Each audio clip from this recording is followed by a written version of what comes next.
Hello বন্ধুরা, আসসালামু আলাইকুম। আজকের আমরা একটি কমন রোগ নিয়ে আপনাদের মাঝে আলোচনা করতে চাই।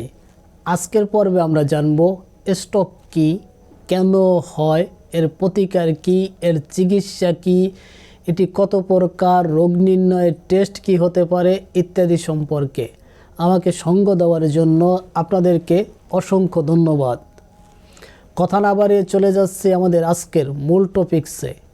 স্ট্রোক হলো একটি গুরুতর অবস্থা যেখানে মস্তিষ্কের রক্ত চলাচলে বাধাগ্রস্ত হয় বা মস্তিষ্কের রক্তনালী ছিঁড়ে যায়, যার ফলে কি হয়, মস্তিষ্কে অক্সিজেনের ঘাটতি হয় এবং কোষগুলো মরে যেতে শুরু করে। এটি একটি জরুরি অবস্থা। যদি আপনি দ্রুত চিকিৎসা না নেন তাহলে একটি বড় ধরনের ক্ষতি হতে পারে, মস্তিষ্কের অক্ষমতা জন্মাতে পারে, এমনকি রোগী মারা পর্যন্ত যেতে পারে। তো এটি একটি সিরিয়াস রোগ। বর্তমান সময়ে এটি মহামারী আকারেই প্রকাশ পেয়েছে। প্রতিদিন আমরা স্ট্রোকের মতো দুর্ঘটনার শিকার হচ্ছি বা শুনছি। যাই হোক, স্ট্রোক কী, আমরা এর সংজ্ঞাটি জেনে নেব। মস্তিষ্কের কোনো অংশে রক্ত সরবরাহ বন্ধ হয়ে গেলে কিংবা কমে গেলে স্ট্রোক হয়।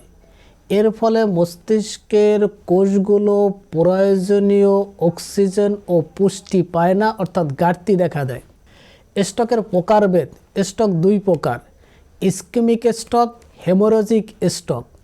ইসকেমিক স্ট্রোক এটি একটি সবচেয়ে সাধারণ ধরনের স্ট্রোক, যেখানে রক্তনালীতে রক্ত জমাট বাঁধার কারণে রক্ত সরবরাহে বাধাগ্রস্ত হয়।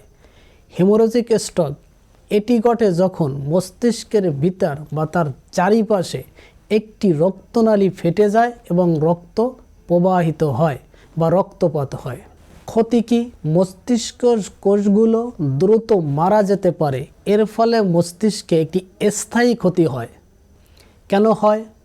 উচ্চ রক্তচাপ, ধূমপান, ডায়াবেটিস, উচ্চ কোলেস্টেরল স্ট্রোকের ঝুঁকি বাড়িয়ে দেয়। স্ট্রোকের প্রধান কারণসমূহ কি কি বা কেন হতে পারে? 1. Ischaemic stroke. মস্তিষ্কের কোনো ধমনীতে রক্ত জমাট বাঁধলে বা চর্বি জমলে অথবা পথ বন্ধ হয়ে গেলে এটি হতে পারে। 2. থ্রম্বোসিস। মস্তিষ্কের ধমনীতে স্থায়ীভাবে রক্ত জমাট বাঁধা।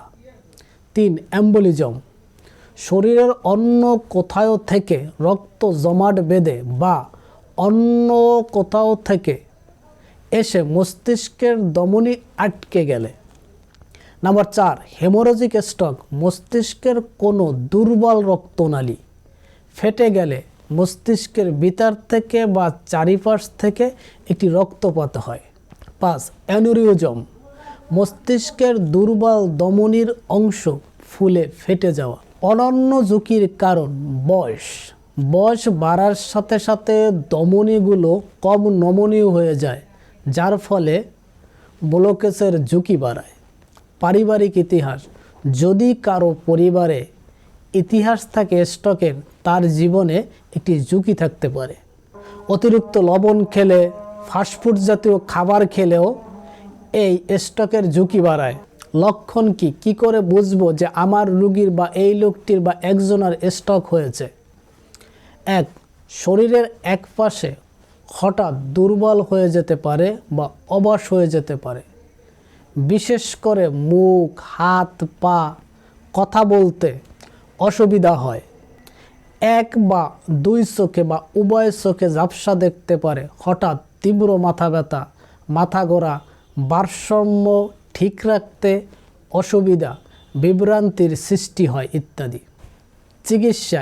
এলোপ্যাথিক চিকিৎসা। এলোপ্যাথিতে চিকিৎসা নির্ভর করে স্ট্রোকের প্রকার এবং তীব্রতার উপর। এর মধ্যে রয়েছে রক্ত জমাট বাঁধা দূর করা বা সরাসরি মস্তিষ্কের রক্ত সঞ্চালন পুনরুদ্ধার করার জন্য বিভিন্ন পদ্ধতি, যা সেন্ট রিটিভার অথবা এন্ডিওপ্লাস্টি।